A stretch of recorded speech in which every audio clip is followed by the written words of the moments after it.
안녕하세요. 마음의 신비 13장 숨과 불교의 차이점.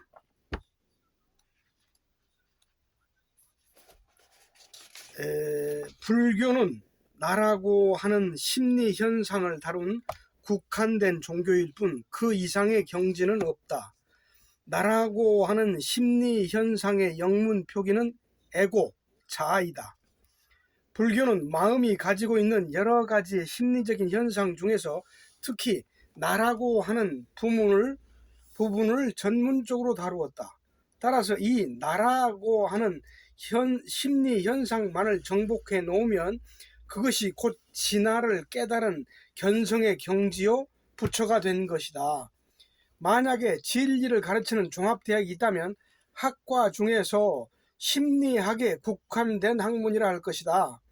불교는 나라고 하는 심리 현상에 대해서만큼은 독보적이고 전문적인 종교가 될 수 있겠지만 앞으로 전개될 초과학 시대에 적응하기에는 미흡한 점이 많은 종교라 할 것이다.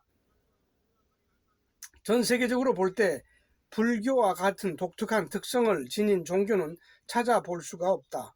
그러나 불교는 추론지인 인도에서조차도 이미 사라진 지 오래이다. 그리고 그 자리를 힌두교나 자이나교, 다신교 등이 대신 차지하고 있을 뿐이다. 세계의 모든 종교를 집대성해 보면 불교를 제외한 모든 종교는 진리에 대한 물리적인 현상을 다루고 있다. 그럼에도 불교가 중요한 이유는 마음의 물리적 현상이든 심리적인 현상이든 나라고 하는 자의식이 있는 한 그 어느 것도 이룰 수가 없다는 점이다. 마음의 실체를 파악함에 있어서 나라고 하는 심리 현상을 착각을 지워내지 않는 한 더 나아갈 수 없다.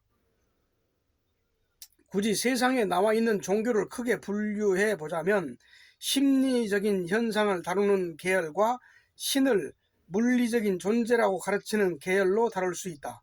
후자의 경우를 대표할 수 있는 종교라면 기독교를 들 수 있다.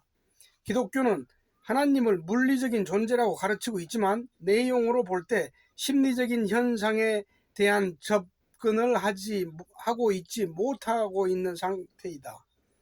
이렇게 본다면 올바른 진리가 되기 위해서는 이 두 계열의 종교가 공동의 과제를 놓고 지성에 역량을 다하여 인류의 총체적인 지성이 당면하고 있는 문제를 극복해내고자 하는 모종의 대책과 노력이 따라야 할 것이다. 숨은 이 같은 시대적 상황이 만들어낸 필연적인 흐름에 의해 창시된 것이다. 물리적 성찰을 기조로 하여 심리적인 나라고 하는 현상까지도 자연스럽게 극복해 함으로써 진리의 경지를 마스터할 수 있는 숨은 앞으로의 시대를 통해서 마음의 실체를 규명해주고 인류를 진정한 행복의 길로 이끌어 줄 수 있는 참 진리인 것이다. 불교라 하면 언뜻 떠오르는 이미지가 다양하겠지만 그 중에서는 특히 사리에 대한 사람들의 관심이 대단하다. 차제, 사리의 정체에 대해서 간단히 밝혀두고자 한다. 사리는 한마디로 육체와 정신이 그만큼 고통과 번민으로 혹사당했다는 단적인 증거라 할 것이다. 사리의 발생 원인에 대해서 불교도들이 착각하고 있는 것이 있다. 견성을 하고 성불을 하면 나라고 하는 심리 현상에서 오는 착각 하나를 깨닫는 것뿐인데 하나님이나 예수가 보여주었던 전지전능한 능력과 도통을 하게 되는 것으로 크게 오해하고 있다는 점이다. 그래서 불상 앞에 음식을 차려놓고 소원을 비는 것이다. 이 모든 것이 부질없는 짓임을 알아야 한다. 견성하면 나라고 하는 심리 현상 하나만을 지운 것일 뿐 능력과는 거리가 멀다. 단지 자아가 사라진 뒤에 마음의 평화 한 가지만을 가지고 살다 죽는 것뿐이다. 그러니 견성 하나를 이룬 것으로 물리적인 힘까지 쓸 수 있다는 것은 사실을 모르는 사람이나 하는 얘기일 뿐이다. 불교 역사에 나오는 부처의 기적과 이행들이 많이 소개되고 있다. 물론 머나먼 옛 이야기이므로 어디까지가 사실인지 정확하지는 않겠지만 견성에 의해서 그런 능력을 갖게 된 것은 아니니 이 점을 오해해서는 안 될 것이다. 견성에 대한 이런 오해 때문에 스님 생활을 하다가 떠나는 경우가 적지 않다. 견성을 위해서 공부를 하였는데 왜 천하를 꿰뚫어 볼 수 있는 지혜나 신통력 등이 생기지 않는 것인가 하는 회의가 오다 보니 공부하던 사람들이 중도에서 포기하게 되는 것이다. 그리고 대수롭지 않은 내용을 어렵게 만들어 놓고 대단한 공부라도 하는 듯 보여주기 때문에 많은 사람들이 혼돈하게 되는 것이다. 금강경 한 가지만 예를 들어도 결국은 심리 현상에 관한 설명일 뿐 그밖에 무엇이 또 있는 것이 아니다. 혹자가 꼬집어서 말하기를 현대의 불교는 목탁과 연불밖에 남지 않았다고도 한다. 흔히 말하는 법력이라는 것, 그것에 빠져서 얼마나 많은 사람들이 시간과 노력을 허비하고 있는가. 법력이 강해서 불사를 일으킨다고 한다는 등의 이야기들은 법력과는 무관한 일이다. 부처의 온전한 가르침을 샤머니즘으로 치장해 놓고 인류의 무지함을 희롱하는 것일 뿐 그 이상의 의미는 없는 것이다. 굳이 법력이라고 한다면 나라는 심리 현상을 없애버린 순수한 마음에서 오는 평화일 것이다. 미래의 불교는 대학에서 일종의 전문적인 심리학의 형태로 남아있게 될 것이다. 그리고 보시라고 하는 것도 있다. 가장 큰 보시라면 나라고 하는 심리 현상 한 가지를 깨닫는 일이다. 불교의 보시라고 하는 것은 하나의 방편술이었다. 불사를 일으키게 해달라 하거나 사업을 번창하게 해달라고 하는 이들이 나중에 가서 잘 풀리는 것을 보기 어렵다. 왜냐하면 보시를 하되 바라는 마음, 기대하는 이익이 있기 때문이다. 물론 그 중에 진정으로 참 보시를 하는 이들이 있기는 하다. 단돈 1,000원을 보시하더라도 일체의 바람이 없어야 한다. 희망이라든가 소망이라든가 하는 일체의 잡념이 끼어서는 안 된다는 얘기다. 아래의 그림을 통해서 불교, 선, 참선, 선과 숨과의 차이점을 정리해보자. 마음이 불교의 선을 통해서 비운다 해서 무가 되는 것이고, 마음이 숨을 통해서 집중을 하게 되면 마음을 한 생각으로 모은다, 유가 되는 것이죠. 불교는 무심이고 숨은 유심입니다. 마음을 비워서 그 어떤 심리 현상에서도 생각이 일어나지 않도록 하는 경지가 선의 목표입니다. 참선은 무념무상으로 가는 길입니다. 아무런 생각이 없어야 하므로 티끌만한 사념만 일어나도 속기 떨쳐내야 합니다. 한 생각마저도 없는 경험을 많이 해봐야 나라고 하는 심리 현상이 생각에 의해서 잘못 형성된 착각이라는 것을 깨닫게 됩니다. 이렇게 나라고 하는 심리 현상이 생각에 의해서 조장되는 것이므로 생각 없는 상태인 무념무상에 의해 나라고 하는 착각을 깰 수가 있다 하여 그토록 참선을 중요시하는 것입니다. 그러나 사람이 참선이라는 방법을 통해서 무념무상의 상태에 얼마만큼 접근해 갈 수 있는가 하는 것은 각자의 성향에 따라 차이를 보이기는 하겠지만 그것을 깬다는 것은 거의 불가능에 가까운 일이라 할 것입니다. 그만큼 어렵고도 힘든 문제인 것입니다. 그래서 그 많은 사람들이 선수행을 하던 도중에 샤머니즘에 쉽게 빠져들곤 하는 것입니다. 그런데 문제는 스님들이 샤머니즘성을 배제하고는 도저히 의식주 문제를 해결할 수 없다는 점이죠. 진정한 수도인이라면 그 옛날에 부처가 하였듯이 거리에 나와서 동량을 하거나 탁발을 하면서 정진해야 할 것입니다. 숨은 마음의 존재를 인정해 놓고 공부하는 방법입니다. 마음이 있다는 유의 의미는 무엇일까요? 숨에서 이 유를 집중이라고 합니다. 집중은 한 가지 정신 상태를 유지하는 것으로 영문자로는 메디테이션으로 표시합니다. 가톨릭의 묵상이나 선도의 명상 등은 불교의 참선에 가까운 공부 방법으로 집중, 메디테이션과는 내용이 다릅니다. 무념무상과 집중은 그 성격이 판이하게 다른 것입니다. 집중에는 두 가지 유형이 있습니다. 그 첫째가 몰두형 집중입니다. 그 대표적인 것이 선도와 기공 그리고 샤머니즘 계열입니다.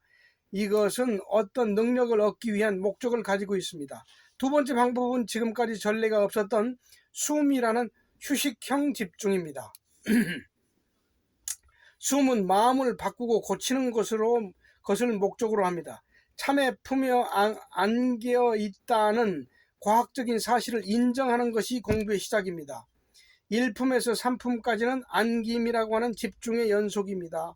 안김이라는 집중을 하는 이유는 집중을 통해서 능력을 얻어내려 하는 것이 아니고 마음의 평화를 안겨주는 쉼을 얻기 위해서입니다. 집중을 하면 마음의 상태가 바뀌게 되는데 그 이유는 마음의 내용이 기억과 정보로 이루어져 있기 때문입니다. 마음은 기억과 정보가 합성된 독립된 정신 에너지이므로 기존의 그릇된 기억과 정보를 추출해내고 새로운 사실을 접수시켜서 입력시켜야 합니다. 숨의 전 과정은 오로지 기억과 정보를 바꾸는 것을 목적으로 하고 있습니다. 기억과 정보를 바꾸는 것만으로도 어떻게 나라는 심리현상이 사라지게 하고 빛남의 경지에까지 갈 수 있느냐 하는 의문이 제기될 수 있겠지만 충분히 가능합니다. 정신세계사에서 출판된 초인생활에서도 인간은 닦을 필요가 없다. 단지 왜곡된 사실을 올바로 알기만 하면 다 되는 것이다 라고 분명히 밝히고 있습니다. 가령 스님들도 마음을 인정해 놓고 나라고 하는 심리현상을 고쳐나가면서 내가 참 숨이요 참 빛이요 참 힘이라고 하는 사실을 고쳐나가면 됩니다. 기억과 정보도 함께 바꾸어 준다면 숨을 이룰 수가 있습니다. 그러나 스님들의 공부 방법은 왜곡된 사실들은 그대로 방치해 두고 나라고 하는 사실 한 가지만을 제 위치로 돌려놓는 것입니다. 우리의 마음에는 원래의 상태로 돌려놓아야 될 오해와 왜곡이 한두 가지가 아닙니다. 그 중에서 가장 큰 애물단지가 바로 자라는 것입니다. 이것이 불행과 공포, 걱정, 근심, 생로병사의 근원입니다. 우리가 가슴 아파하고 고민하고 괴로워하는 최초의 진원지가 바로 나인 것입니다. 그렇기 때문에 태어나거나 죽는다거나 하는 것이 거짓말이라는 것입니다. 기독교의 이론이 태어난 뒤에 죽지 않는 것을 목적으로 하는 영생이라고 하는 반면에 불교는 나지도 않고 죽지도 않는다는 불생불멸을 이론의 중심으로 하고 있습니다. 내가 이렇게 살아있는데 나지도 않았으며 죽지도 않는다 하니 그것이 무슨 말인가요? 부처님이 혹시 실성하신 것일까요? 그렇지 않습니다. 이것은 마음이 착각을 일으켜서 파생된 자라는 정체불명의 존재를 지적하여 하는 말입니다. 원래부터 없었던 자가 생각에 의해서 만들어진 것이므로 물리적으로 볼 때 생겨난 근거가 없으므로 낳은 적도 없고 따라서 죽을 일도 없다는 얘기입니다. 심리현상에 불과한 자라는 존재를 가리켜 불생불멸한다고 말한 것입니다. 우리 몸에서 자아가 빠져나간다면 과연 누가 죽는 것인가요? 생각의 부산물인 자아가 사라져버린 것이므로 우리 몸이 죽는 것이 아닌 것입니다. 자아가 도깨비처럼 나타났다가 자아가 죽은 것입니다. 골칫덩어리가 죽었는데 슬퍼할 이유가 없지 않습니까? 그러나 이 사람을 나라고 생각하면 갑자기 슬퍼지기 시작합니다. 가령 돈을 빌려준 사람이 빚 독촉을 하면서 다그칠 때도 자아 없이 들으면 속이 편안하겠지만 내가 듣는다면 오장육부까지 들먹이게 됩니다. 왜 이 사람을 나라고 하면서 고통스럽게 사느냐 하는 것이 부처의 가르침이지 다른 무엇이 더 있는 것이 아닙니다. 숨이 가르치고자 하는 것은 1품에서부터 9품까지 사람이 잘못 알고 있는 것, 그릇된 정보들을 원점으로 되돌려 놓기 위한 것입니다. 그 기억, 잘못된 정보와 기억을 가장 효과적으로 추출해내고 올바른 정보를 올바르게 입력시켜주는 수단 중에 하나가 집중입니다. 그러면 집중이란 무엇이냐? 한 가지 생각을 유지하는 것이 집중입니다.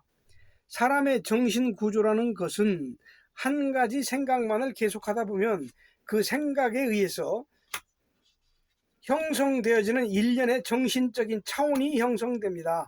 그 차원을 계속 유지하고 있으면 사람의 마음의 가장 깊은 층에까지 영향이 미치게 됩니다. 이것을 각인이라고 합니다. 각인이 됨으로써 골수에 사무쳐 있는 정보까지 바뀌게 되는 것입니다. 우리의 어두운 마음에는 나는 신이 아니다, 나는 참빛이 아니다라는 정보가 골수 깊숙이 스며들어가 있습니다. 나는 어차피 늙어 죽을 수밖에 없는 존재이다 라고 하는 마음의 그릇된 정보가 세포마다 인식되어 있는 것이죠. 우리 몸을 형성하고 있는 세포는 헤아릴 수 없이 많습니다. 이 세포 하나하나가 모두 기억 능력을 가지고 있습니다. 인상 기억 능력이 있는 것입니다. 이렇기 때문에 우리 마음의 근원지에까지 깊숙이 침투해 들어가서 잘못된 기억과 정보를 바꿔 놓아야 하는 것입니다. 그러면 어디까지 바꿔 놓아야 하는가요? 소위 짓거리라고 하는 잘못된 버릇까지 완전히 바꿔 놓아야 하는 것입니다. 버릇과 습관으로 버릇과 습관들이 행동으로 바뀔 때까지 바뀌어야 합니다. 이것들까지 바뀌어 마음까지 다 바뀐 것입니다. 따라서 습관이 바뀌어야 마음속에 있는 기억과 정보가 교체될 수 있는 것입니다.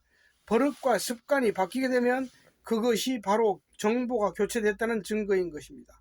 그러나 불교는 나라고 하는 인습, 나라고 하는 구습만 버리면 그만입니다. 그래서 스님들은 내 마음이 원래부터 신이었다라고 하는 참빛이었다라고 하는 데까지 생각이 미치지 못하는 것입니다.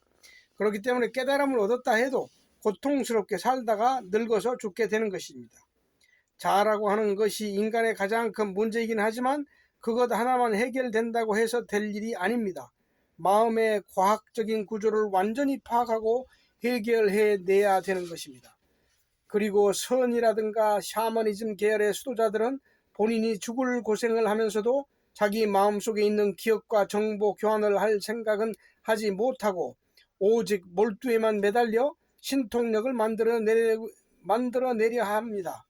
그러나 그 몰두를 하는 과정 속에서 너무나 많은 체력과 정신력을 빼앗기기 때문에 생명력이 소진되는 것입니다.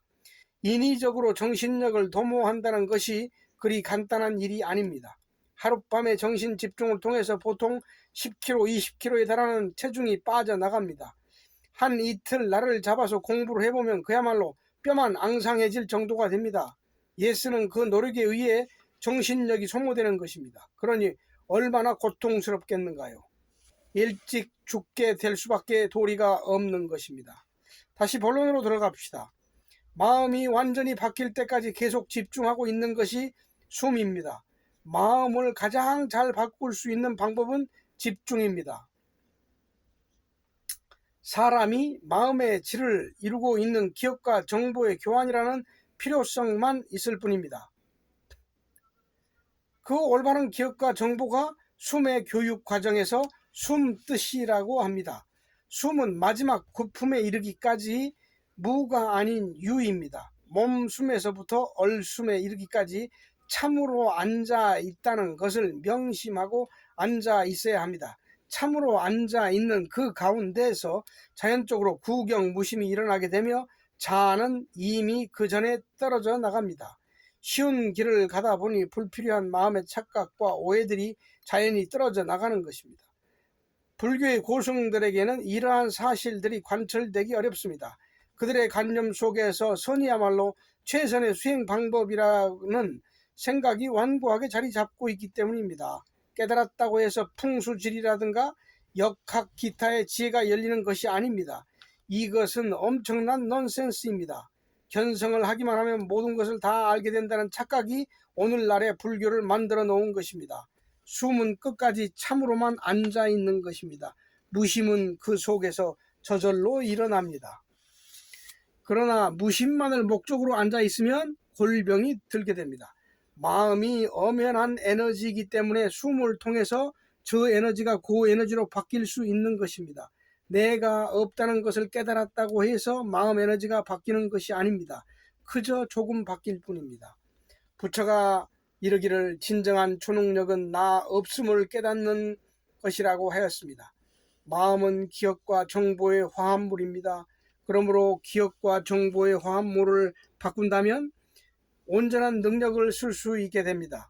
정보만 바꾸면 전지하고 전능해질 수 있는 것입니다. 그래서 숨이 간단하고 쉽다는 것입니다. 숨의 집중은 정신력을 배양하기 위한 집중이 아닙니다. 편안하게 쉬면서 그 사실을 인정하면서 마음의 정보를 바꾸는 것입니다. 정리해 보겠습니다. 정보를 바꾸기 위해서는 참 마음에 합당한 습관을 가져야 한다. 내가 신이라면 신처럼 행동하며 습관을 고쳐야 한다. 행동은 인간이고 마음만 신이라면 언밸런스이다. 안겨있지 않고 그냥 생각 없이 앉아있으면 참선이고, 안겨있다는 정신적인 차원을 유지하면서 앉아있으면 집중이다. 안겨있다는 사실을 주지하고 앉아있어야 한다. 안겨있다는 생각을 되풀이하고 있으면 안겨있다는 느낌이 잘 들어오게 되며, 안겨있다는 느낌을 계속 갖다 보면 안겨있다는 느낌이 구체화되어 일련의 정신적인 차원이 조성됩니다. 네, 감사합니다.